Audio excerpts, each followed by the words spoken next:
26 जनवरी 1979 पूरे देश में गणतंत्र धूमधाम से मनाया जा रहा था, सिवाय पश्चिम बंगाल के। इसी दिन पश्चिम बंगाल में कुछ और ही करने की तैयारी हो रही थी। पश्चिम बंगाल के मरीचझपी में ऐसा मौत का नंगाना छुआ कि इसके सामने जालियनवाला बाग हत्याकांड भी फीका पड़ जाए। इस घटना को मरीचझपी नरसंहार के नाम से जाना जाता है। इस नरसंहार में 10,000 से ज़्यादा हिंदू दलितों को नृशंस तरीके से हत्या करके मार दिया गया था और कहते हैं कि इनकी लाशें खाकर सुंदरबन के बाघ आदमखोर बन गए थे। तो दोस्तों, जानते हैं मरीचझपी नरसंहार के बारे में। दोस्तों, इस कहानी की शुरुआत होती है आज़ादी के वक्त। भारत का विभाजन दो तरफ से हुआ, एक पश्चिमी पाकिस्तान यानी कि आज का पाकिस्तान और एक पूर्वी पाकिस्तान मतलब आज का बांग्लादेश। बंटवारे के बाद कई सारे हिंदुओं ने पूर्वी पाकिस्तान में ही रहने का फैसला किया था।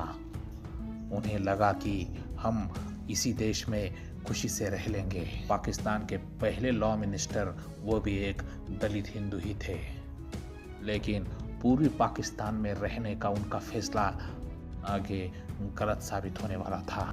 जल्द ही पूर्वी पाकिस्तान में रहने वाले हिंदुओं के साथ घोर अत्याचार होने लगा। उनमें से ज़्यादातर दलित थे। उन्हें जबरन धर्म परिवर्तन के लिए बाध्य किया जाता या फिर मार दिया जाता। इससे बचने के लिए वो भागकर भारत में शरण लेने लगे। सालों साल उनका पलायन जारी ही था। जब बांग्लादेश में मुक्ति संग्राम शुरू हुआ तब पाकिस्तानी आर्मी से बचने के लिए ये पलायन बहुत ज़्यादा मात्रा में होने लगा। भारत में इन शरणार्थियों को ट्रांजिट कैंपों में रखा गया था, क्योंकि बांग्लादेश में हालात सामान्य होने पर उन्हें वापस भेजा जा सके। अपने पूर्वी पाकिस्तान में रहने की ऐतिहासिक भूल को सुधारने के लिए जो लोग भारत में आ बसे थे, उन्हें यहाँ भी कोई राहत नहीं मिली। भारत में उन्हें उन जगहों पर भेज दिया गया, वो जगहें रहने लायक ही नहीं थी, जैसे कि अंडमान द्वीप समूह, दंडकारण्य के जंगल, सुंदरबन के इलाके।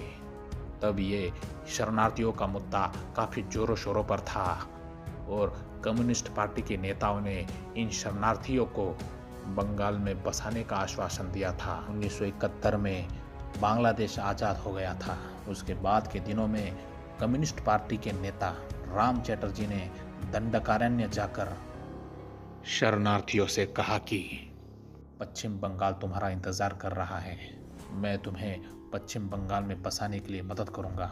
और 1977 में पश्चिम बंगाल में वामपंथी कम्युनिस्ट पार्टी की जीत हुई और पश्चिम बंगाल के सीएम बने ज्योति बसु। कम्युनिस्ट पार्टी के वादों पर भरोसा करके हजारों शरणार्थी सुंदरबन के सुनसान टापू पर, जिसे मरीचझपी कहा जाता है, आकर बसने लगे। इस स्थान के पास गंगा की दो धाराएं पद्मा और हुगली समुद्र में मिलती हैं। लोगों ने अपने खून पसीने से इस सुनसान द्वीप पर जमीन को खेती लायक बनाया और लोग यहाँ मछली पालन का व्यवसाय करने लगे और सामान्य जीवन जीने लगे। लेकिन सत्ता में आने के बाद वामपंथी कम्युनिस्ट पार्टी के तेवर अब बदल चुके थे। पश्चिम बंगाल सरकार ने कहा मरीचझपी द्वीप एक सुंदरबन का टाइगर रिजर्व है और यहाँ किसी को बसने नहीं दिया जाएगा। फिर आया 26 जनवरी 1979 का दिन। 100 से ज़्यादा पुलिस बोटों ने इस द्वीप की घेराबंदी कर डाली। वहाँ ना कोई पहुँच सकता था, ना बच के बाहर निकल सकता था। पीने के पानी का एकमात्र स्रोत था, उसमें भी जहर मिला दिया गया था। फिर भी 5 दिनों तक शरणार्थी वहाँ डटे रहे। लेकिन 31 जनवरी 1979 को पुलिस ने फायरिंग करनी शुरू कर दी और शरणार्थियों को मारना चालू कर दिया। हजारों शरणार्थी मारे जाने लगे। इस नरसंहार में वामपंथी कैडेट भी साथ दे रहे थे। कुछ लोग तैर कर बचने की कोशिश करने लगे, लेकिन वो मगरमच्छों का शिकार हो गए। ये नरसंहार 3 दिनों तक चला और कहा जाता है कि इस नरसंहार में 10,000 से ज़्यादा दलित हिंदुओं की हत्या कर दी गई थी। इनमें बच्चे और बूढ़े भी शामिल थे। कहते हैं कि इस घटना के बाद सुंदरबन के शेरों ने इन शवों की दावत उड़ाई थी और माना जाता है कि तभी से इन सुंदरबन के शेरों को इंसानी शरीर का चस्का लग गया था और वो आदमखोर बन गए थे। स्वतंत्र भारत में हुए इस भयानक नरसंहार के बारे में ज़्यादा कुछ पता नहीं। बंगाल में 3 दशकों तक वामपंथी कम्युनिस्ट सरकार रही तो उन्होंने इस घटना को दबाने की पूरी कोशिश की।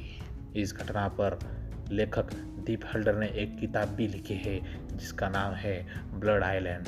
तो दोस्तों, आज की इस जानकारी के बारे में आप क्या ख्याल रखते हैं यह कमेंट करके ज़रूर बताना। और हाँ, इस चैनल को सब्सक्राइब करना तो बिल्कुल मत भूलना।